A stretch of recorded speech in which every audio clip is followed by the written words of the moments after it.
guys. I hope that you're all having a really great summer. I know I am. It's going fast, but it's been a lot of fun.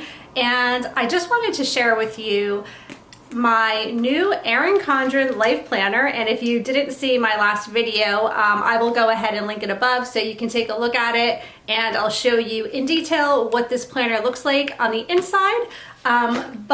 Today I'm going to be comparing it to the Erin Condren Hardbound planner that I was previously using. The regular Erin Condren Spiral bound Life Planner is the one that I originally used several years ago, and then I kind of have been switching around a little bit. I did the Mom on the Go planner, and then after that I went ahead and tried the hardbound Erin Condren planner as well. I like it because it does have like the same type of a layout on the inside, but there are a lot of things that I am really not crazy about with this binder. So I'm gonna show you a comparison and let you know my likes and dislikes about both of these planners, and I'll tell you why I have decided to kind of put this one away and just merge everything on over back to the more traditional spiral bound Erin Condren Life Planner.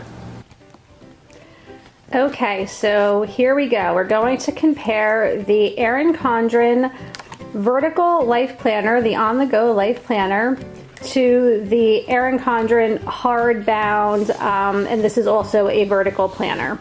So I started off with this traditional Life Planner a few years ago, and then I switched off to this one because I thought it was just a really nice way of keepsaking your planner. There's the little tab up top that has the year 2017, 2018. So I thought it would look really nice in a bookcase, and I thought it was really pretty. You can see it's gotten rather dirty, and I only keep this on my desk, and like I'm really not that dirty of a person, guys. I don't know how it got that dirty that quickly, but it did.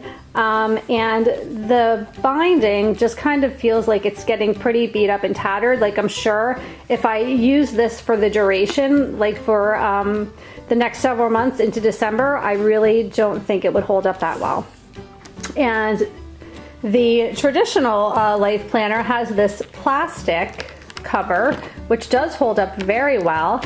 And what I do like about having the coil plastic covers, aside the fact that you can just wipe it clean and it stays pretty clean on its own, you also have the option of switching it off with various different covers. So I actually purchased this one a while back, and this is the one that I use for the summer, and look at how cute it is, and I put my name on all of them.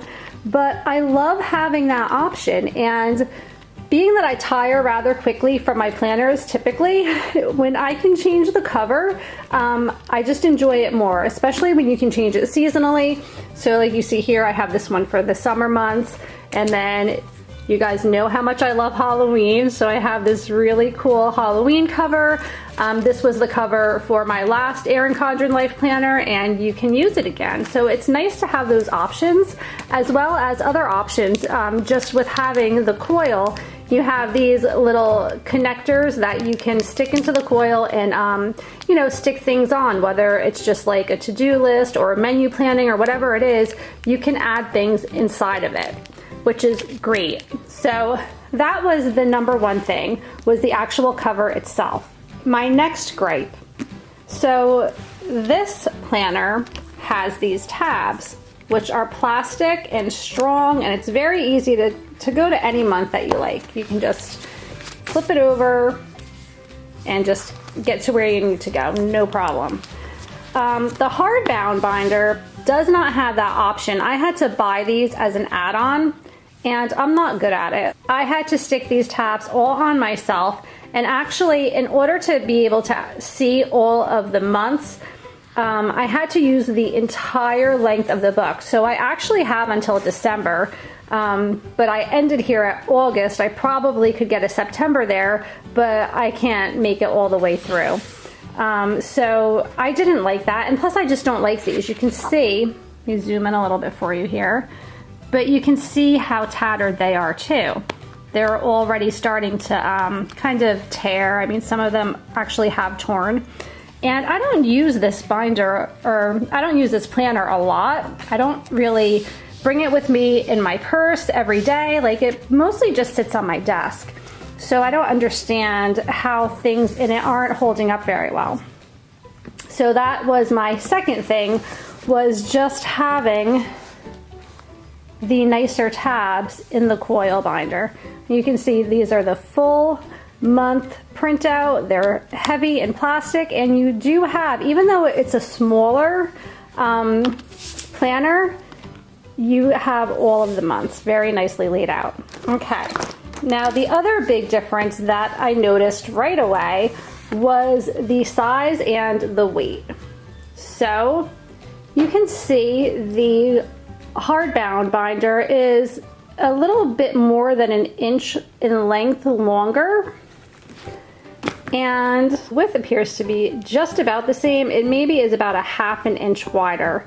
So it's a bit bigger than I would have liked, and it is heavier to me. Like, this book, as much as it seems thicker, you can see the pages seem thicker for sure, this is really heavy.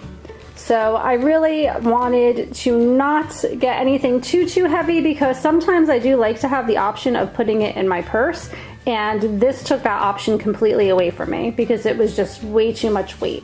And something else to keep in mind is if you have limited desk space, which I do, this is a little bit bigger, and when you open it up, it's pretty big. Like, it takes up a lot of space. This really big area taken up of your desk. Now with this binder, you do have the option of just going to the page that you need and flipping it like that. So obviously that takes up way less space. You just have this portion, and you can kind of double it up and just have a smaller area taken up of your desk. So for me, that was a big issue, having this really big and wide planner, which took up my entire desk, and now I can just have this, you know, much smaller area of space taken away from me. The thing that I really didn't like was in the coil bound planner, at the end of every month, you have a page where you can just jot down notes, and I really take advantage of this additional page. I use it for birthday party information for my children's birth months. I use it for, you know, maybe for December Christmas planning, like holiday dinners or Christmas presents, things like that. I really like having these extra note pages at the end of each month. Now, in this one, there is nothing at the end of the month, so let me just get to the end. It just kind of switches right over to the next month. There's no end page. It just goes from, oh, this was like one of my favorite layouts. Isn't this cute? All the Harry Potter. But anyway, you know, once you get to the end of the month, you just get directly over to the next month. There is no area for notes. At the end of the book, there's lots of note pages, which I do like about this, because in the Coil Life Planner, they don't have quite as much note pages at the end, but this one has lots, and I did like that. That is definitely one thing that I did like about the hardbound. But at the end of the Erin Condren Coil Life Planner, you just have these couple of pages at the end. So this is the last weekly spread, so you go from December into the first week of January, and then it's over. And then you just have these couple of note pages, and then you go right over to like these coloring pages, which to me, that's just wasted space. Like, if I'm gonna color, I'm gonna get a coloring book. I'm probably not gonna do it in my planner. I was even trying to think of a creative way to like maybe write things in these llamas that I need to remember or something, because I'm really not going to utilize these pages in that manner. And I never understood, and if you know what this is about, please let me know in the comments below what these dotted pages are for. Like, why do I need a page of dots? I don't understand that at all. Like, I would rather just have lined paper here where I can make lists, to-do lists, whatever. Like, just, I could think of a better way to organize my life without coloring pages and pages with dots. I just feel like that's a waste. But maybe there's something like really important that those dotted pages are used for that I just don't know. So maybe you guys will let me know if that's the case.